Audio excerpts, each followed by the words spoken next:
Good evening, Phantoms, and welcome to Midnight Monster-Rama, where we sink our eyeball teeth into some crazy films. I'm your host, Nick. I'm Byron. And this is Gomez. Little buddy. Little buddy. Is the head of that horse. Tonight, we watch Halloween 2018, the newest one, with the return of Jamie Lee Curtis and Nick Castle, and music by John Carpenter. Who directed this film? David Gordon Green, who also did Pineapple Express and many other cool films. He mostly did comedies, didn't he? Yeah, comedies and some indie dramas, yeah. He was, for a long time, in development on the Suspiria film. That was a big thing he was trying to do, but then it ended up not working out. And now he's got Halloween! And there's plenty to talk about. When we come back, we will discuss the brand new Halloween 2018.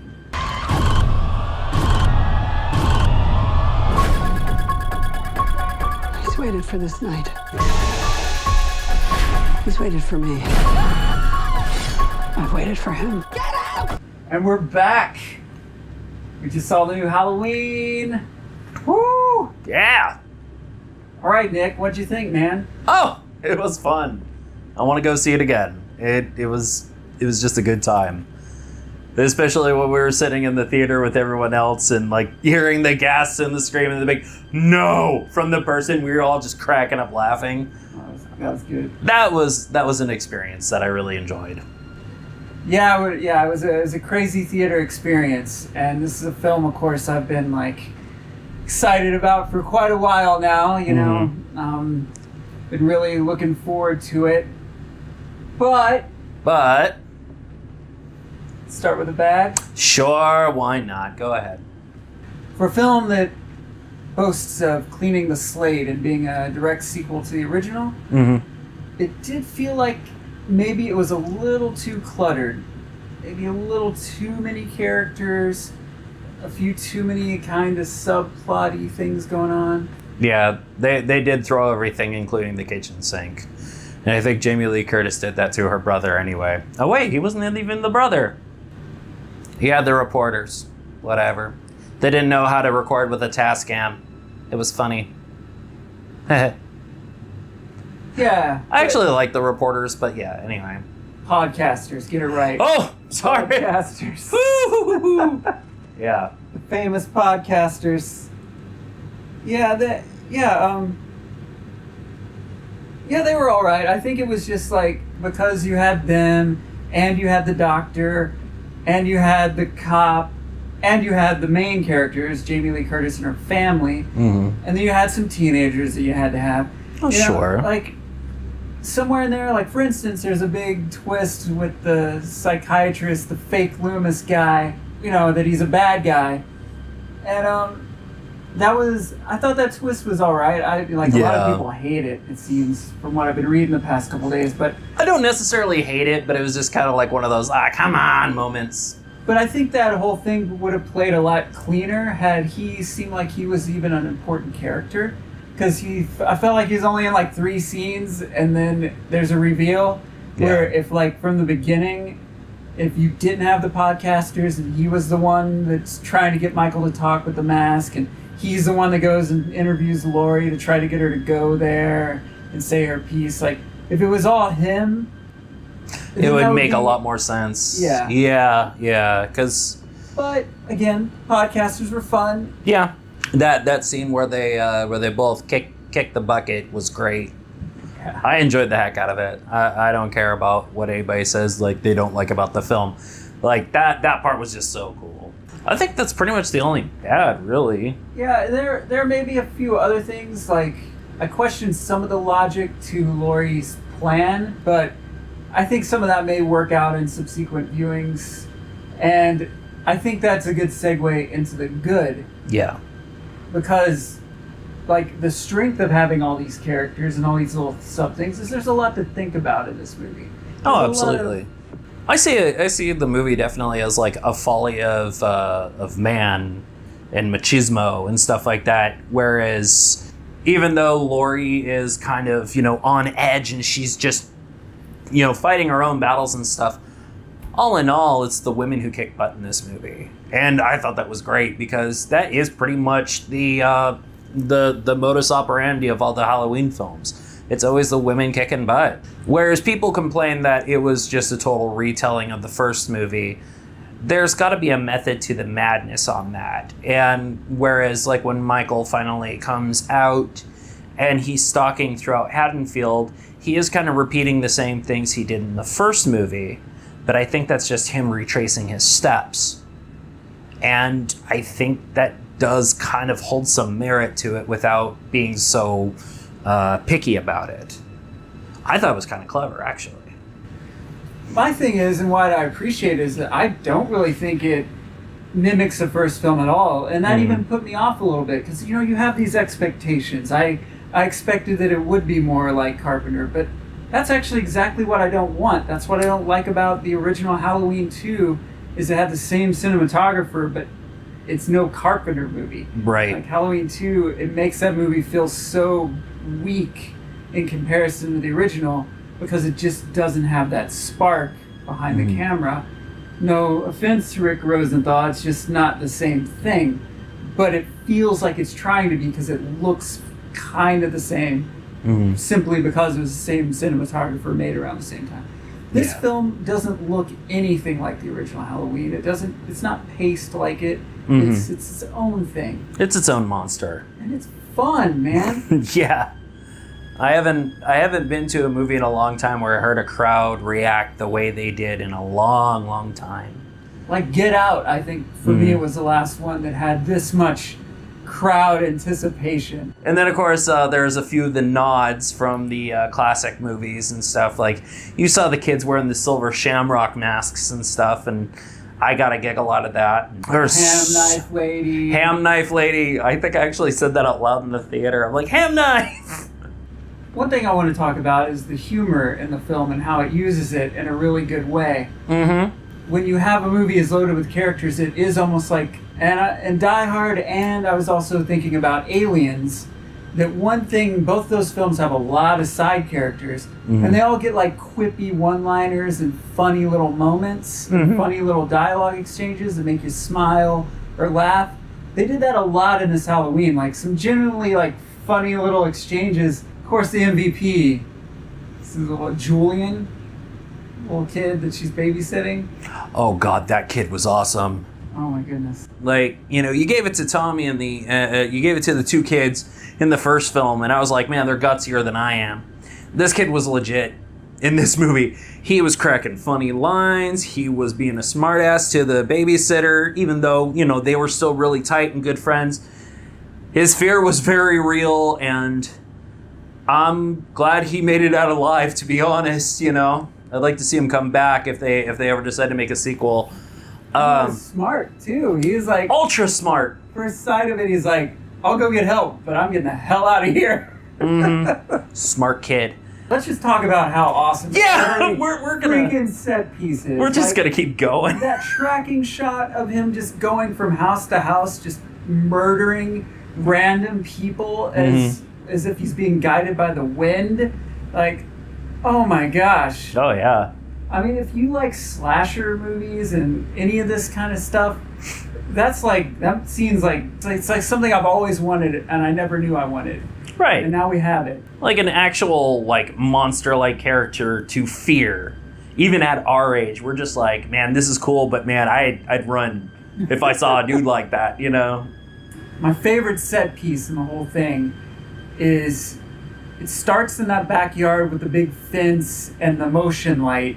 That was so well done. Yeah. And it's got the funny dialogue, but then it actually starts to mean something when he's talking about the girl that got away. Did you ever have one of those? Yeah. And then that brutal death. But then it goes right into him chasing Allison down that creepy looking street. And then the best new John Carpenter music that him and his family did. Oh my God, yeah. Like that music with that big noise. Oh my God, that was amazing. It's funny, it's serious, then it's funny, then it's scary, then it just builds up. It reminds me of one of my favorite comics, which is Hack Slash by Tim Seeley. It kind of reminds me of one of those scenes that I expect to see Cassie and Vlad just like walk up on and go, oh, yep, there's a slasher, let's kick his butt. You know, so I really love that. Allison's dad was Stumpy from Carnival, and that dude was hilarious. Oh, he was a fun character. I really liked him. Yeah. The finale. Mm-hmm. I felt a little bit weird about some of the back and forth here and there. Mm-hmm. Like I felt like there was a lot of going into that basement and coming out of it. Just maybe one time too many. But it's a super cool finale. That's freaking cool. Oh, the mannequin parts and the freaking fog lights on top. That's a little over the top, but I loved it so much. And all the traps and yeah, Judy Greer. Oh, she was so good. For someone of her talent, I felt like she didn't get a lot of like super strong scenes. I mean, she's good throughout, but she got the scene. Oh yeah, she got The Michael Myers fake out scene. Mm-hmm. Oh my god. And you figured anybody else in the cast would get it. No, it's Judy. That image when they trap him and he's just looking up helpless, and it's 3 generations of these women looking down at him, and just the power of that moment. Oh yeah. And just burn it all down. It's funny, you know, I wrote a Halloween script back in the day. Yeah. And in my finale, the character who's a teenager or whatever, it takes place at her isolated farmhouse, and she's built a trap to trap Michael. So it's really weird to see that. It was like the way bigger, more effective version of this goofy idea that I had. And the more effective version of the Winchester house. Yeah, yeah, totally. An American classic. One thing I liked, especially in the opening, was the hospital. Especially when you look out abroad and it's all checkered board and everything like that. It reminded me of like a Kubrick film. I like how everybody was standing, built up so much to get nothing out of it. And it's a good part of a thriller. Sometimes you got to build up that tension and just take it away before they attack right back. The escape sequence was really cool and very different from any of the ones we've seen before, with the crashed bus and the fog, and with the little kid as our entryway into the scene. This terrified little kid. That poor kid. I did not expect Michael to murder a kid, but it was added the extra creepy feel to that sequence. The kid was a teenager. Yeah. Michael kills teenagers. That's true, yeah. So he's like, hey, you can hold a gun, you can drive. Here's the most important question. The mask itself, what did you think? Oh, I love the mask. Having it weathered and stuff was a good idea. And they did the thing that I like the best Halloween films, including the first one. You generally can't see his eyes once it's on, and I think that's important. Yeah, it's not like H2O Scooby-Doo style. Let's go ahead and rate this puppy. What you got, bud? I'm going to give it an 8 out of 10. 8 out of 10. You going to give it a second stab? It might change your mind a little later. Oh, it sure could. Cause I love it, but we're also reaching the end. We just watched all the movies, and I have a very different perspective on all of them now. Yeah. And it's probably about time to re-rank them. I agree. This movie, I give about an 8.5, honestly. I want to give it a solid 9, but I do want to see it again. Because, it's kind of like what we talked about with getting hype and going to the theater and waiting so long, and you're like, I don't care what happens. This is great. We'll probably watch this episode a year from now and go, maybe we didn't like that part that much and stuff like that. And, timeline is everything, and, sometimes you change your mind on stuff. So I'm going to give it a good 8.5. I definitely want to see it again, and if I get the chance, I want to go see it in the theater because that's the best experience. This movie is a good time. And it's the perfect time to watch a Halloween film, seeing that it's October. So since Part 4 came out, I've seen all of these in the theater. Since I've been a teenager, young adult, past the Part 4 and 5 when I was middle school age. Yeah, you were very young. Yeah. The rest of them I've gone in super excited and always been a little let down, or I enjoyed them, but there's always yeah, but I don't know about that Cult of Thorn, or right. something. This is the first time that I've gone and I've enjoyed it to this extent in the theater. Because coming out of that movie, I had some mixed feelings. Oh yeah. There's the film you have in your head, and then there's the film you see.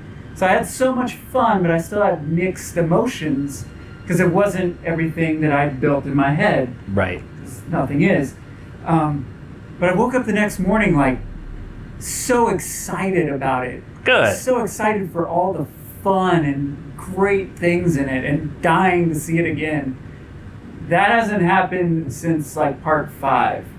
All right. My current ranking for the Halloween films. Number 1 is the original Halloween, because it's one of the best things ever made. Absolutely.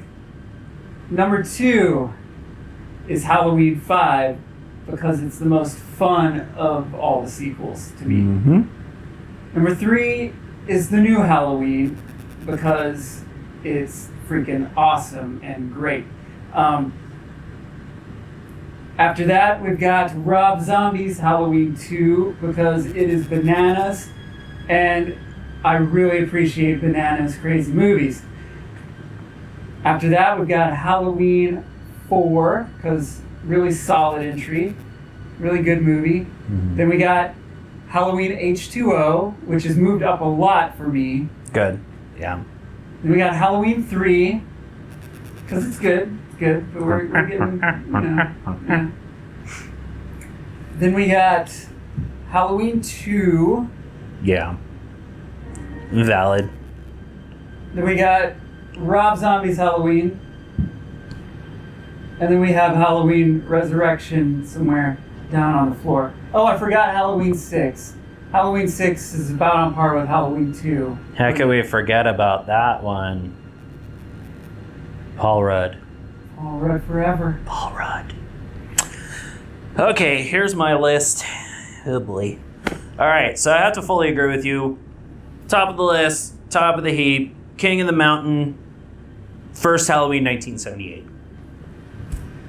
Easy, that's a no-brainer. Second favorite, I have to agree with you, Part 5. Part 5 is just great. It's a wonderful fever dream. There have been great articles written about it, and we've even gotten people to take a second stab at that film and then just enjoy it for what it is. 3 is definitely the new one. You just heard us talk about it. Great film, flat out. There you go, enough said. 4 will be Part 4. Whereas originally I said, I didn't like the ending. Part 5 really made it a lot more palatable. And there was a lot of great memorable scenes. And I would love to come back to it. After that, I'll give it to H2O. H2O was a very nice return. Maybe a little bit of normalcy. Although it does have its faults, it's still a fun movie to me. Next, I'd give it to Halloween 2, the Rob Zombie version, because, like he said, crazy, man. It's a fun film. Take it or leave it. After that, I'd give it to Part 3, because you gotta have the camp. You have camp with camp right then and there. Then Halloween 2, enough said. It has its great moments, but, hey, whatever. It has some great Loomis scenes, I gotta admit. Next on that list would probably be Resurrection. Even though it does kind of fall flat on a lot of things, the idea was still very entertaining to me. And I would like to watch it again and, probably critique it a little deeper. But for what it was worth, it was very cartoony and fun. Up next is Rob Zombie's Halloween 1. It wasn't, like I said, it wasn't the best and it wasn't the worst. It just is what it is. I'm very glad that the second one was made because that's got a little more rock and roll punch to it. And the flat out bottom is, of course, Part 6. It's just nothing to me except Paul Rudd. All right, fair enough. Yeah, no, Yeah. cool. I like it. We made it through.